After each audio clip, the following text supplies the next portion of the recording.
É isso aí, torcida do Mengão. Bora aqui para as últimas informações do Flamengo. Mengão que entra em campo hoje na Copa Libertadores da América contra o Estudiantes no Maracanã. Pessoal, 70 mil torcedores no Maracanã hoje para ver o Flamengo esculachar com o Estudiantes na Libertadores. Não aceito nada menos do que um esculacho do malvadão. Pessoal, vamos aqui com o Globo Esporte de hoje, 18/9, trazendo todas as informações, a escalação do Flamengo, e você vai querer acompanhar.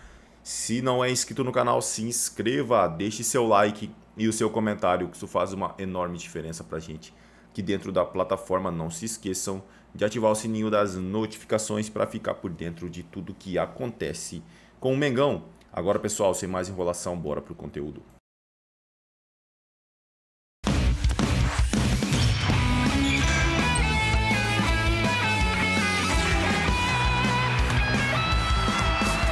Muito boa tarde, gente boa. Globo Esporte chegando nessa quinta-feira especial para o Flamengo. Hoje tem jogaço de Libertadores no Maracanã. Daqui a pouco vamos falar muito disso aqui no Globo Esporte. Vamos ter informações ao vivo, inclusive. Antes, bora de Brasileirão. Botafogo abriu. Hoje é dia de Libertadores no Maracanã. Flamengo e Estudiantes, esse é o primeiro jogo das quartas de final. Conversar com Duda Dal Ponte, já está aqui no telão direto do Maracanã com as informações do Flamengo para esse jogo. Tudo bem, Duda?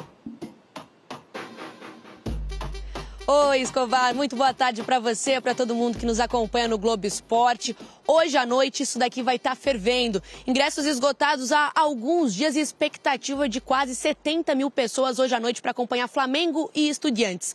Ontem, no último treino do Flamengo, todos os jogadores foram a campo. O Varela, recuperado de uma pubalgia, deve ser o titular. Ele treinou normalmente ontem. Quem também está voltando é o Bruno Henrique, que ficou fora do último jogo para controle de carga e está liberado pela Justiça para jogar. Agora, dois jogadores treinaram separado ontem. O Alexandro, que não vem para o jogo de hoje porque ainda está se recuperando de um problema na panturrilha esquerda, e o Jorginho. Esse a gente não pode cravar que não vem, mas não deve vir, porque ele tem uma mínima condição de jogo, ele quer jogar, mas a comissão técnica do Flamengo não quer pular etapas, então ele não deve vir para a partida de hoje. Nesse momento, os jogadores estão descansando lá no Ninho do Urubu e às 6 da tarde vem aqui para o Maracanã, Escobar. Escalação, Duda, temos pista? Olha, pista a gente tem, mas cravar é sempre muito difícil com o técnico Felipe Luiz. Vamos começar então pelas dúvidas. Na lateral direita, o Emerson Royal foi titular contra o Juventude, foi muito bem, mas o Varela está de volta e deve começar no time titular. No meio de campo, sem o Jorginho, o Felipe Luiz usou no último jogo o Alan e no penúltimo jogo o De La Cruz. De La Cruz deve ser o titular hoje. E lá na frente, o Pedro é o titular, mas nas oitavas de final contra o Internacional, nos dois jogos, o Felipe Luiz colocou o Bruno Henrique como titular. Então isso pode ser uma opção. Além de que na ponta direita, o Luiz Araújo, que foi titular no último jogo, pode entrar no lugar do Plata. Então vamos ver um provável Flamengo para hoje, que tem o Rossi no gol, Varela, Léo Ortiz, Léo Pereira e Ayrton Lucas. O meio de campo ali com De La Cruz, Saul e Arrascaeta, que está jogando muito. E lá na frente, Samuel Lino, Plata e Pedro Escobar. Duda Dal Ponte, craque. Um abraço para você, queridona. Flamengo, Chelsea. De Ronaldo Fenômeno, então fica aqui os nossos parabéns para um dos maiores jogadores da história do futebol mundial. A gente vai agora para o Rio de Janeiro, na porta do Maracanã. Quem está posicionado é a Duda Dal Ponte. Duda, expectativa das melhores hoje, de casa cheia. Queria que você falasse um pouco sobre isso, também sobre a escalação. Dá para cravar quem é que começa jogando hoje no time do Felipe Luiz contra Estudiantes? Boa tarde para você, minha amiga. Não dá para cravar, Vini. Muito boa tarde para você, para todo mundo que acompanha o Taon. Ultimamente tem sido difícil cravar escalações do técnico Felipe Luiz, porque ele só crava essa escalação na preleção. Então, mais ou menos 6 da tarde, a gente vai ter alguma noção de como o Flamengo vem para esse jogo. Ele tem uma base do time, mas tem muitas dúvidas, né? Olha, uma coisa que a gente já sabe, Léo Ortiz está de volta, vai estar no time titular junto com o Léo Pereira. Ele ficou fora do último jogo por conta de suspensão. Na lateral direita, o Varela estava com quadro de pubalgia, mas já se recuperou. Ontem fez o treino completo com os companheiros. sem restrição, e ele sai na frente para uma vaga no time titular. O Emerson Royal foi bem no jogo contra o Juventude, fez gol, inclusive, mas o Varela deve ser o titular. Na lateral esquerda, o Alexandro segue no departamento médico. Na verdade, ele já está fazendo trabalhos no campo, mas ainda é desfalque. Vai ser a terceira partida que ele não vai jogar pelo Flamengo seguida por conta de um problema na panturrilha esquerda. Não vem para o jogo.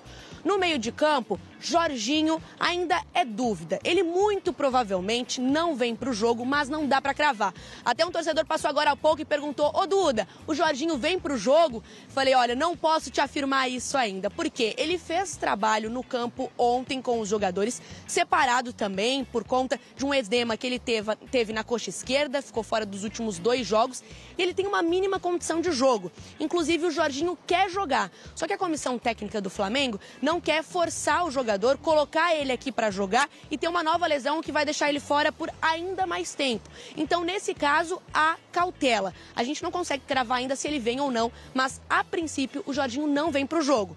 E aí, 2 jogadores despontam ali para ser o substituto. O Filipe Luiz não tem um substituto imediato, né? Seria o Pulgar, mas o Pulgar também está lesionado, está fazendo trabalho de fisioterapia ainda vai levar um tempinho para voltar. Então, é Alan ou De La Cruz. O Alan foi titular na partida contra o Juventude, na última do Campeonato Brasileiro, e o De La Cruz na partida contra o Grêmio. O De La Cruz sai na frente por essa vaga hoje no time titular, ao lado de Saúl e Arrascaeta. E aí lá na frente é sempre o mais difícil pra gente decifrar, né? Porque o Filipe Luiz adapta o ataque dele de acordo com o adversário. E normalmente o mais utilizado vem sendo Samuel Lino, Plata e Pedro. Mas nas oitavas de final contra o Internacional, o Bruno Henrique foi titular no lugar do Pedro. Então ele pode ser uma opção hoje, o Pedro vem jogando, mas o BH pode ser uma opção. Assim como o Luiz Araújo, que foi titular contra o Juventude no lugar do Plata, também pode ser uma opção.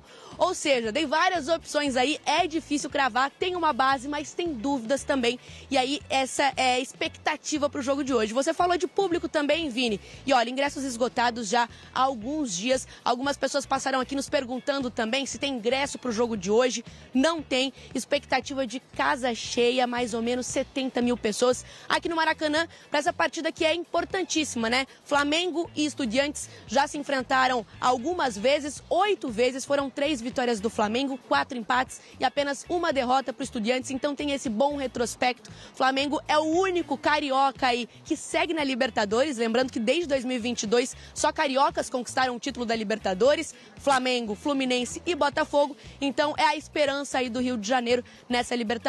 Flamengo que não foi muito bem na fase de grupos, se recuperou nas oitavas de final e agora quer essa vaga para semifinais, começa jogando hoje e na semana que vem tem a partida de volta lá na Argentina, Vini. Valeu, Duda. Bom trabalho para você, minha amiga, toda a nossa equipe no Rio de Janeiro. A Duda falou sobre as dúvidas na escalação do Filipe Luiz, e são muitas, né? A única certeza é de que o time vem muito forte, o elenco é um dos melhores, não só do país, mas da América do Sul. Expectativa de um grande jogo hoje contra o Estudiantes. A gente vai para Buenos Aires para falar com o Rafael Sibila, que já aparece em destaque aqui no nosso telão. Sibila, a gente tá falando muito sobre Palmeiras e River, né? E já foi esse o assunto no Redação. Daqui a pouquinho a Amanda Barbosa vai trazer mais detalhes a respeito desse jogo, mas eu quero te ouvir sobre Estudiantes, né? O que esperar desse adversário do Flamengo no jogo de hoje, partida de ida das quartas de final, meu amigo? Boa tarde. Fala, Vini, tudo bem? Olha, é um time bastante cascudo, né? Bastante copeiro, tem conquistado títulos de Copas aqui na Argentina. É claro, não tem grandes destaques individuais como o Flamengo tem.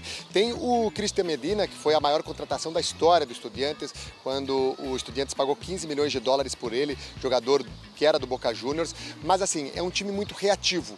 Em algum momento, até o técnico Eduardo Domingues tentava ter um time com mais posse de bola, de criação. Tem um jogador muito bom no meio de campo, que é o Ascasibar, que é o russo Ascasibar, vocês vão ver, é um cara com cabelo platinado, muito bom de bola mesmo. Agora, é um time que não tem tantas possibilidades assim técnicas, né? Tem um jogador que veio da MLS, que estava jogando no Inter Miami, que é o Facundo Farias, jogador que foi revelado aqui na Argentina mesmo, que é bom jogador. Ali no ataque também tem o Guido Carrijo, que é artilheiro, trouxe o Muslera para ser uma segurança no gol, mas eu acredito que teremos um jogo em que o Estudiantes, principalmente nessa primeira partida, vai dar a bola para o Flamengo para tentar, num contra-ataque, fazer o gol, voltar para a Argentina pelo menos com um empate e aí usar a pressão que acontece ali no estádio Uno, né, em La Plata, para conseguir essa vaga na semifinal. Lembrando que é um tetracampeão de Libertadores o Estudiantes, hein? O Estudiantes tem toda essa sua história, né? Agora, não vive um grande momento, né? Pelo menos não no campeonato local, né? Veremos aí como que vai ser esse grande jogo entre Estudiantes e Flamengo. Daqui a pouquinho a gente volta a falar.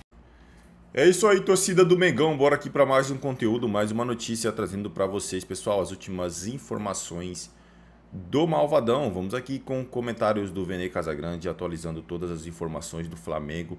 Mengão que entra em campo hoje pela Copa Libertadores contra os Estudiantes. Pessoal, deixando os créditos ao canal do Vene Casagrande na plataforma do YouTube. Se não é inscrito no canal, se inscreva, deixe seu like e o seu comentário. Isso faz uma enorme diferença pra gente aqui dentro da plataforma. Não se esqueçam de ativar o sininho das notificações para ficar por dentro de tudo que acontece no meio, ali nas notícias do Flamengo. Agora, pessoal, sem mais enrolação, bora pro conteúdo. Também.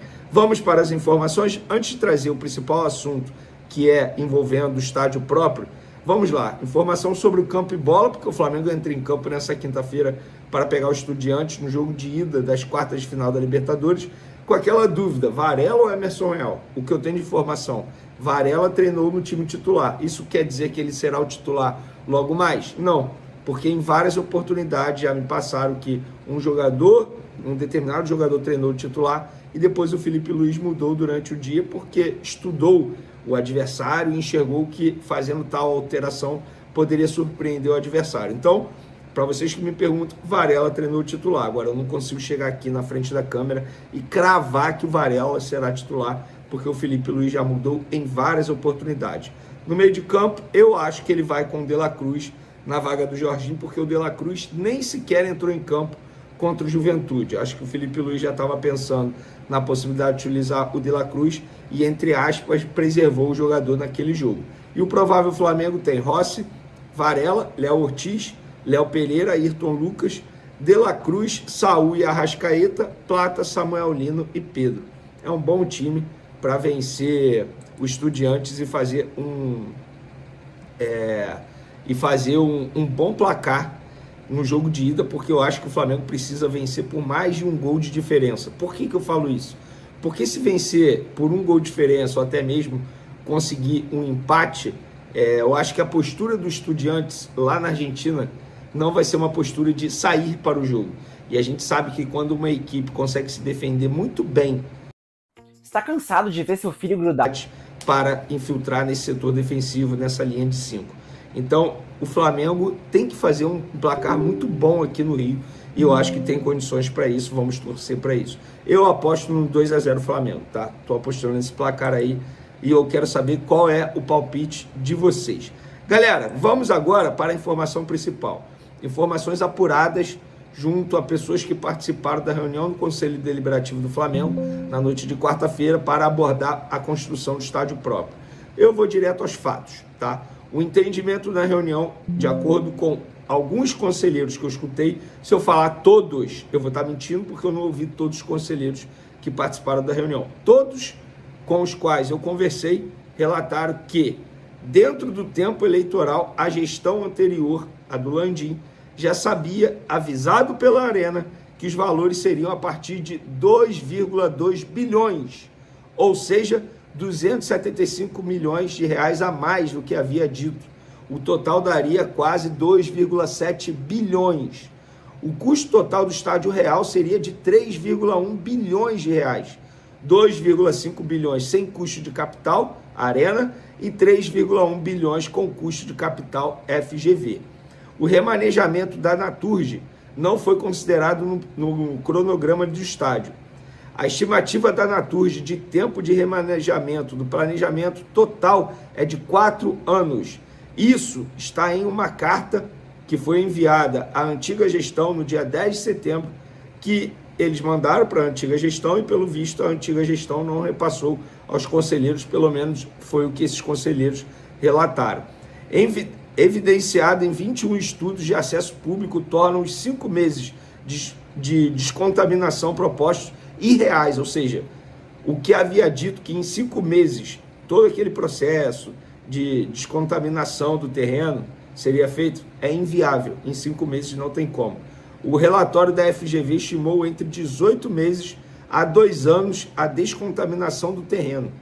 Com todos esses estudos, indicam que não conseguiriam construir o estádio, ter o estádio finalizado até 2034. O estádio foi otimizado para 72 mil lugares, com setores mais populares. O prazo de conclusão é de 2036, baseados na geração de recursos de poupança. Vamos lá que eu vou dar continuidade aqui. Flamengo tem 18 meses para apresentar o projeto para a prefeitura, contados somente depois de toda a remoção da Naturge.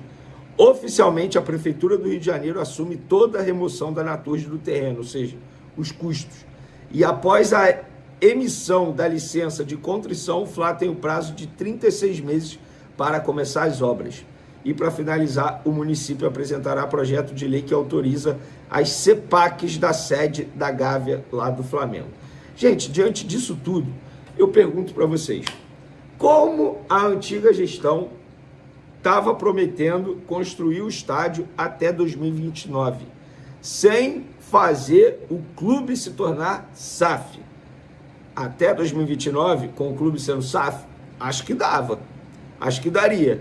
Agora, sem SAF, como, gente? É isso que está sendo passado aqui aos conselheiros.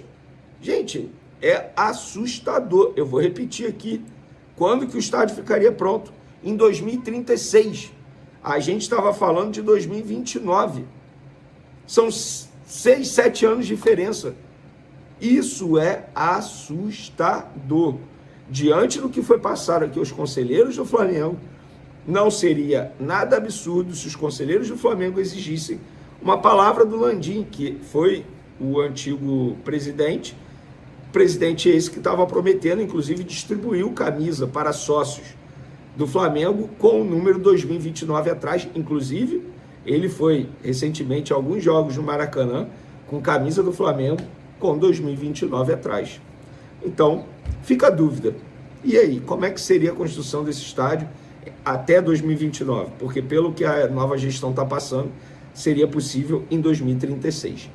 Tamo junto, galera. Essas são as informações do momento. Ansioso pro jogo de logo mais. Tamo junto e fui! É isso aí, torcida do Mengão, e bora para mais uma notícia. Saul conta saga para jogar pelo Flamengo no Sul e discorda de Felipe Luiz sobre o melhor momento da carreira. Jogador acompanhou o nascimento do filho durante a madrugada, treinou e chegou a Caxias do Sul horas antes do confronto com o Juventude. O espanhol Saul viveu uma verdadeira saga para estar em campo na vitória do Flamengo sobre o Juventude pelo Campeonato Brasileiro. O jogador acompanhou o nascimento do filho no Rio durante a madrugada. Foi ao Ninho do Urubu para treinar e enfrentou 2 voos para chegar a Caxias do Sul horas antes do jogo. Em campo deu uma assistência e foi um dos melhores. Tem sido uma loucura. O Marco nasceu às 4h16 da manhã. Por sorte correu tudo muito bem. Minha esposa já está em casa com ele. Agradeço ao hospital. A médica, para mim, era importante que saísse bem. Minha mulher está bem, é uma super mulher, foi capaz de fazer tudo. Ela queria ter o bebê na Espanha porque tinha mais confiança. Falei a ela sobre as instalações que tinha visto aqui para que o Marco nascesse aqui. A verdade é que tinha uma pressão muito alta para que tudo saísse bem, explicou o meio-campista. Em entrevista coletiva, o técnico Felipe Luiz afirmou que Saul pode estar vivendo o melhor momento da carreira. O espanhol chegou a 8 jogos pelo Flamengo e se firmou como titular. Foi a primeira assistência dele. Estamos vendo o melhor Saul, talvez o melhor Saul da sua carreira. Isso é mérito dele, obviamente, do clube, de acreditar e poder recuperar o potencial desse jogador. Todo mundo sabe da carreira que ele teve e o jogador importantíssimo que foi por onde passou, especialmente no Atlético de Madrid. Mas recuperar o melhor Saul era um desafio e passava por ele.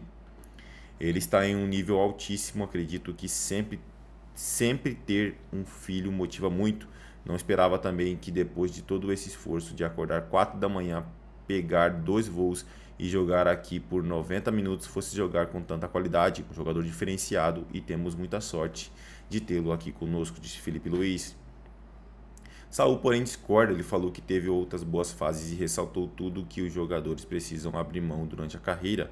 Penso que não, penso que tive momentos muito bons.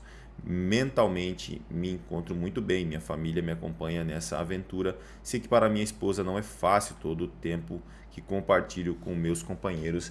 Tenho como objetivo participar, mas para quem acompanha a gente nunca é fácil. Nós deixamos nossas esposas em casa e é difícil, por sorte temos uma situação econômica que nos permite dar muitas coisas a elas, mas não vivemos intensamente a família como deveríamos. Isso é difícil, mas estou orgulhoso da família que tenho. Me permite aproveitar esse momento esportivo bom. Tive momentos muito marcantes. Agora estou vivendo outro muito bom também, mas podemos ter fases ruins. Faz parte, então tem que desfrutar do momento bom também. É isso aí, pessoal. Mengão aí quebrou mais um tabu no Campeonato Brasileiro e é líder absoluto com 50 pontos, né? Tinha que vencer de qualquer jeito, porque o Palmeiras encostou. Se não é inscrito no canal Torcedor Flamenguista, se inscreva, deixe seu like e o seu comentário. Valeu!